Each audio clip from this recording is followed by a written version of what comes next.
So what's up mga ka-amigo kag ka-amiga, for today's video bumalik kami sa Flutter's house. Ito po yung daan nila papasok. Yung mga kasama ko natatakot kasi maliit na yung daan at parang daw malaglag daw sila sa puno. Yan. Papasok pa lang po dito sa Flutter's house.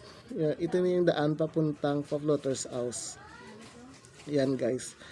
Tawang-tawa kami kasi natatakot daw sila. Parang hindi na sila daw tutuloy kasi parang masisira yung tulay. Pero hindi naman, mukha namang matibay. At parang nadudula daw sila. Ayan, kaya tawang-tawa kami.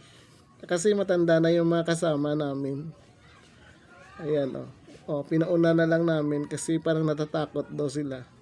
Di pa hi-hi pa pero natatakot na daw. Ayan. Pupunta na kami papasok sa loob. Malapit na kami. Pero ang ganda ng daan . Ayan, pinakita ko pa yung pangalan dyan. Pangalan ng papasok sa Flutter's house. Welcome na. Kaya, yan Ayan. Tuling. Pinauna ko na sila kasi natatakot na daw sila . Kaya pinauna ko na. Tsaka excited sila papasok sa loob. Kaya for today's video guys, ito lang muna. Thank you for watching. Bye!